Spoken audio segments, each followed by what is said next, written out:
Alright, hello everybody, welcome back. You guys already know what it is. It is another portfolio review.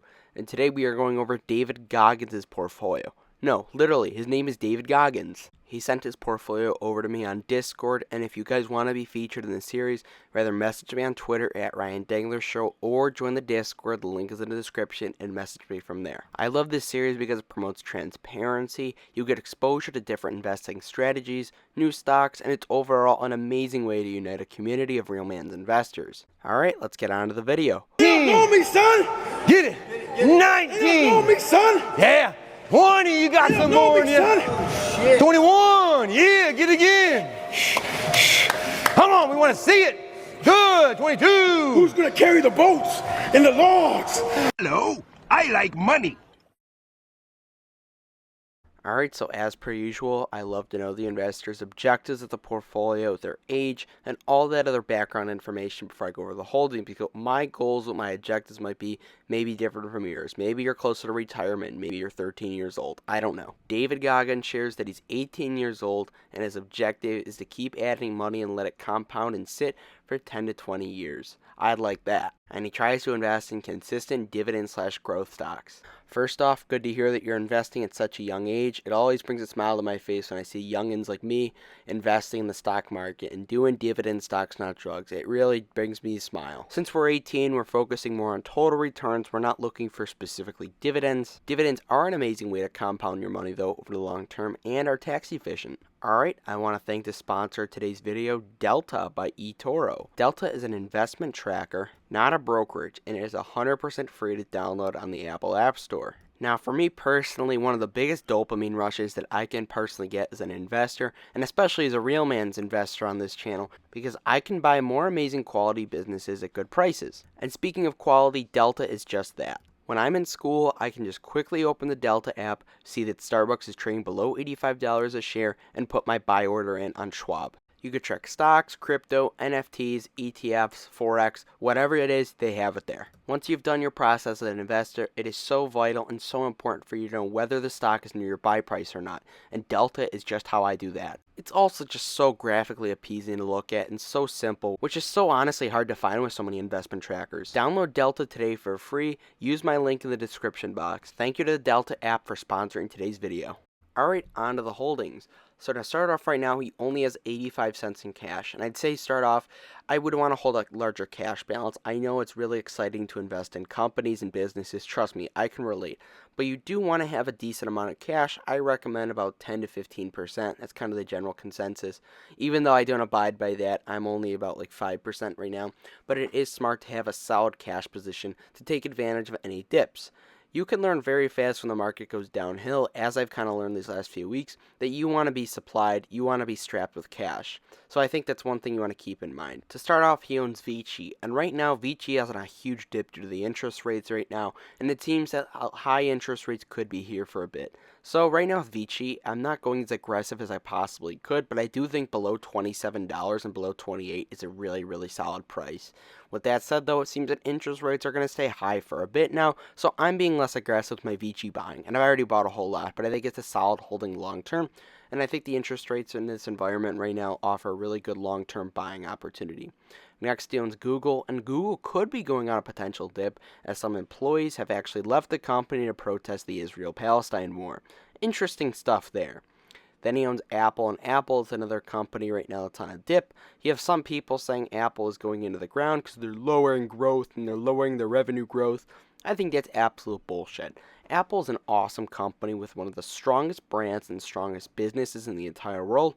Their management is so strong, their innovation is so strong, and their buybacks are insane. I think Apple's dividend growth will pick up long term, as I do say on the channel. I think once they kind of max out that, share buyback potential that they have right now with the company, I think that dividend growth will pick up. But Apple is such an awesome business. I like it below 170. I think that's kind of the same multiples that Buffett was buying it a few years ago, as they have grown their cash flow. So I really do like Apple.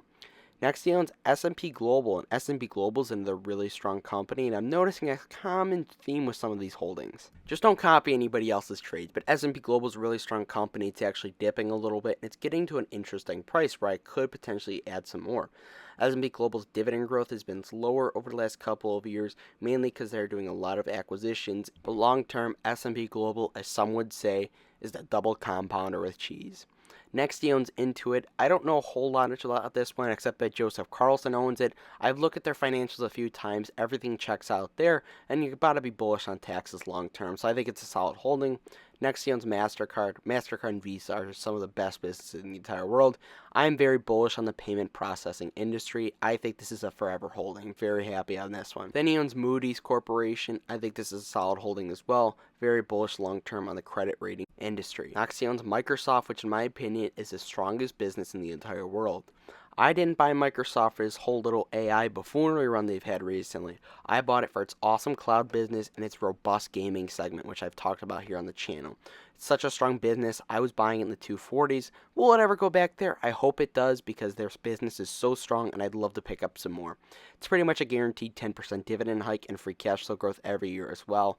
Satya Nadella is an absolute genius. I love this holding. Next, he owns Costco, and what can I say bad about Costco besides the valuation? Of course, I love this holding as well. They recently just announced a 14% dividend hike, which is going to be huge for some investors. Then he owns Netflix, which is actually trading down today after earnings. I think as a consumer, Netflix is really interesting, and I think it's a really strong company from an investor perspective. I'm personally not looking to add right now, but if they were to go on a dip and qualitatively they really haven't changed, I definitely look at it. But as a consumer, I really do like it as a business. I really think it's an awesome streaming service as well. I love Breaking Bad, Better Call Saul. All the good shows are on Netflix, it seems. It's always my first choice. Then he owns Amazon, which is an absolute behemoth of a company. I'm not even going to get into that. I kind of regret not buying when it was on a crazy dip last year, but whatever. It is what it is. Speaking of another company I may regret not buying a little earlier, it's Chipotle, and I'm noticing a big common theme between these companies, guys. Somebody owns them. But in all seriousness, Chipotle is an awesome business. I was actually at Chipotle last night. I'm considering opening a stake in the company, definitely not these prices, but if it were to go back on a dip, maybe near like the $1,900 level, I'd start to look adding. Its multiples are insane, but there's a lot of projected growth in the future, and qualitatively, it's a really, really strong business, and the margins are crazy. Bill Ackman owns it, definitely on my watch list if it goes on a dip. Then he owns Starbucks, and I have a smile on my face right now. Starbucks is an awesome company. I think that they're dealing with some really, really stupid short-term issues right now. I've talked about it on the channel. Go check out the playlist with like 15, 16 videos on it. I think they're dealing with some short-term issues right now. I think that the sell-off they have has not been warranted.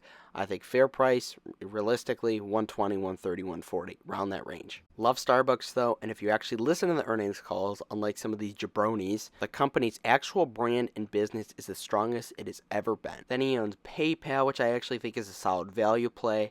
Ulta Beauty, I don't have many thoughts on this one, and CRM. And once again, a lot of the companies in this portfolio, I see a lot of other people seeing to copy some of these trades. Here's the allocation for the portfolio. We can see Microsoft makes up 10%, Costco 4.9%, Netflix 5%, Amazon a bit of a core holding at 10%, Chipotle 2.8%, Starbucks 3.9%, PayPal about 5%, Ulta 4.5%, Salesforce 6%, Cash 0.1%. I'd love to see that cash be built up.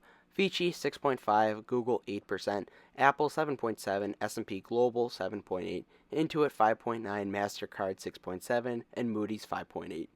Honestly, if there's anything bad about the portfolio, I just say don't copy Joseph Carlson, but that's about it. It's a very solid group of companies. Yeah, so just look at building that cash position up and keep investing in these great businesses. Maybe you have some room to trim some companies. I don't know, maybe 3, 4, 5. Let me know in the comment section what you guys think. Alright, once again, thank you to Delta for sponsoring today's video. Look in the description box for that. Thank you to David Goggins for sending his portfolio over. I can't believe I'm going over David Goggins' portfolio, but what do you know? Alright, thank you all for watching. Smash the like button, subscribe, and do Dividend Stocks Out Drugs. Have a good one.